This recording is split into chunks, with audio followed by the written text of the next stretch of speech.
As empregadas domésticas passam por todo tipo de humilhação. É o que você confere em mais uma parte do documentário realizado por acadêmicos de jornalismo da PUC. A produção é de Cefra Rayane Feitosa e André Luiz Bento. A orientação é da professora Eliane Covém.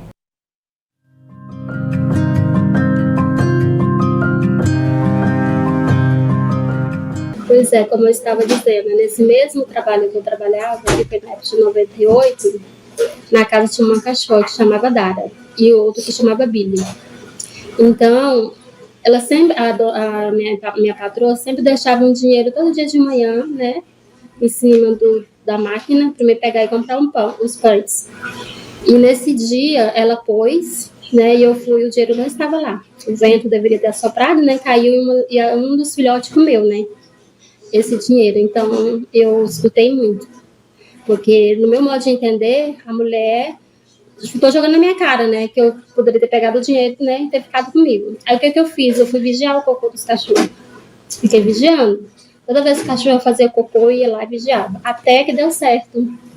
Tava lá a bolinha de papel, né? O dinheiro. Aí eu chamei ela e eu mostrei pra ela.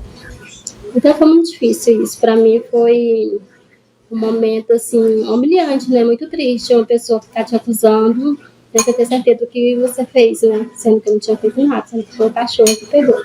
Vassoura do cabo mais liso, porque a vassoura que ela comprou era muito áspera. Tinha muito, assim, lapa, né? Como nós podemos falar, né? Ferpa, né? Feita, né? Aí eu falei pra ela se ela poderia comprar uma vassoura do cabo mais liso. E ela falou, se eu quisesse uma vassoura do cabo mais liso, eu tinha que ter estudado para pegar numa caneta. Muitas trabalhadoras domésticas não podem usar o banheiro, né?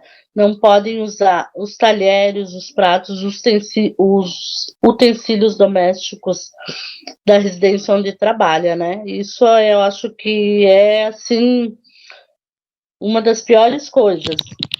A pior coisa ainda é quando o empregador conta quantas bananas tem na fruteira para a trabalhadora não poder comer, né?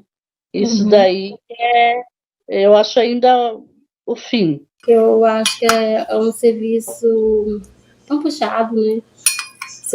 Igual às vezes você vai trabalhar numa casa, você é contratado para isso e para aquilo. Quando chega lá tem mais alguma coisa, porque se tiver criança, né? Às vezes a criança não está incluída no seu trabalho e você termina fazendo de tudo, até cuidando da criança. E às vezes os nossos salários não são recompensados. Sim, deveria sim ser valorizado.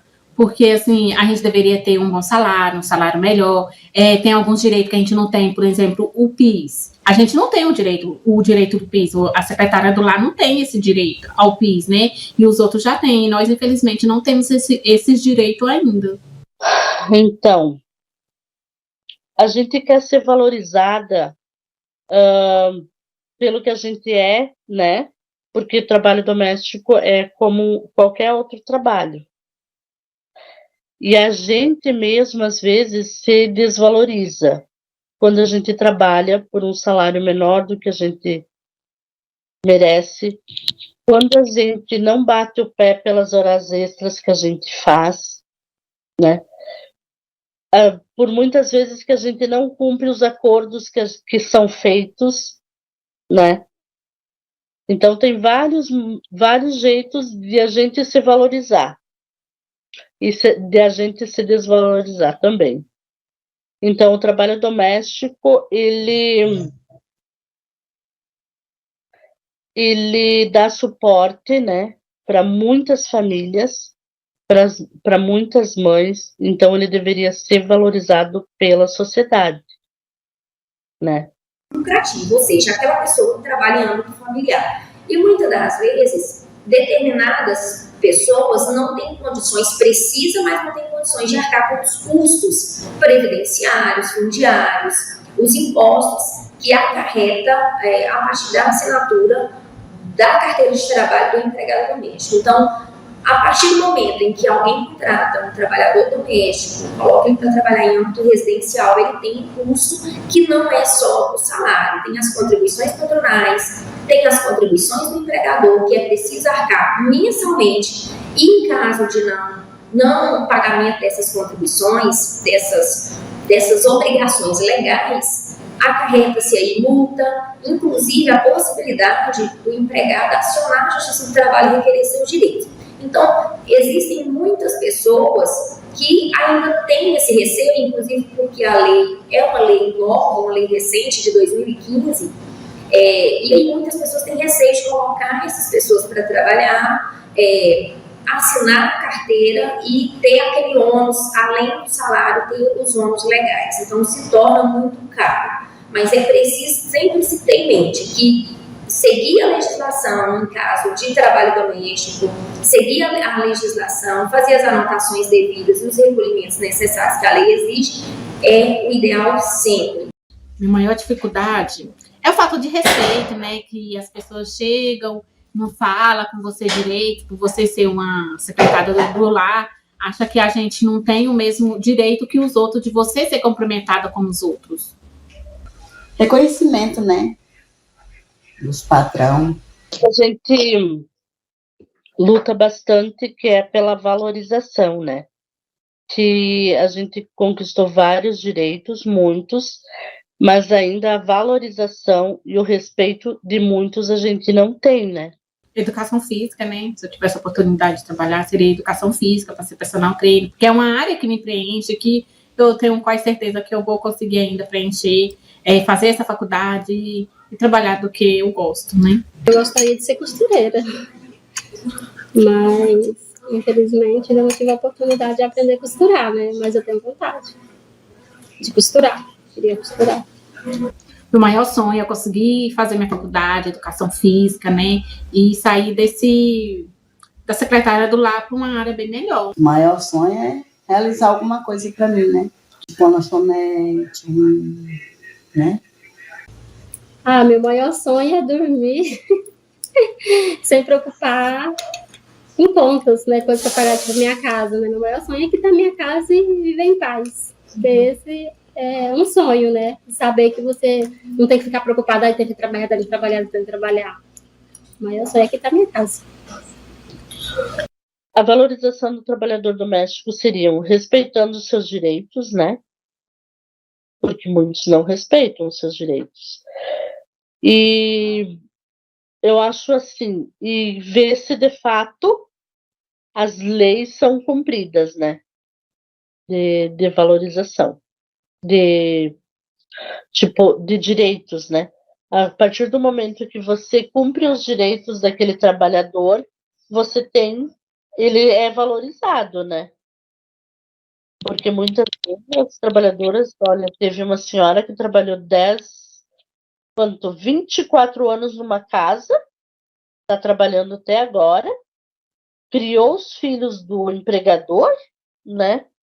Está criando os netos do empregador e teve a carteira assinada apenas 6 anos. Então, essa pessoa, ela se dedicou uma vida inteira para aquela família. Tu acha que essa pessoa foi valorizada? Não foi. Tipo, agora que essa pessoa está já numa certa idade, apresenta algumas doenças, algumas coisas, ela não tem direito à aposentadoria porque não contribuiu, né, com a previdência, e a família empregadora não está nem aí. Então, isso é valorizar? Não, né? Então a gente só quer valorização e respeito. Em caso de descumprimento da legislação que regulamenta a atividade da doméstica, é sempre preciso se ter em mente o seguinte: admitir uma doméstica hoje para trabalhar de forma contínua, com personalidade, com habitualidade e onerosidade, ela vai receber, por prestar aquele serviço, a partir do primeiro dia é necessário que assine a carteira de trabalho dela com prazo de entrega de 48 horas da CTPS devidamente anotada. O que acontece caso não seja feita a anotação, caso ela trabalhe a partir de 2 dias por semana, o que acarreta já o vínculo de emprego, né? Ela pode tomar a seguinte medida: trabalhando, não recebendo os seus direitos, FGTS, a multa compensatória, né, a indenização compensatória de 3,2% mensalmente, Intervalo intra-jornada, que é aquele intervalo de descanso do almoço, que é no mínimo de 1 hora e no máximo de 2 horas. Ela pode acionar a Justiça do Trabalho, pedir o reconhecimento do vínculo de emprego, aí o juiz vai analisar o caso concreto, analisar a documentação do processo e vai decidir se há realmente os requisitos do vínculo de emprego e, existindo os requisitos do vínculo de emprego, vai decidir ou vai sentenciar aquele empregador a anotar a carteira de trabalho, fazer o reconhecimento do vínculo de emprego, data de admissão, data de dispensa, o recolhimento do FGTS, recolhimento da indenização compensatória, expedição de guias para habilitação do seguro-desemprego, expedição das guias para sacar o FGTS e o depósito fundiário, o depósito previdenciário, que é o recolhimento do INSS, aquele que ele deveria fazer todos os meses e não fez, porque não tinha carteira de trabalho assinada. Então, o empregador doméstico que trabalha mais de 2 vezes por semana, se não tiver a carteira de trabalho assinada, não está tudo acabado. Ele pode acionar a justiça, dependendo do processo, dependendo das provas dos autos, ele tem direito à assinatura da carteira. Eu sou feliz como mãe, né? Sou muito feliz como mãe, feliz com meus netinhos, que são os meus tesouros, né? São os meus netinhos. Nesse lado eu sou realizada, sou feliz. Sim, sou feliz, graças a Deus, sou feliz pela minha filha, pela minha família, pelos meus irmãos, meus sobrinhos, todos. Sou muito feliz, graças a Deus.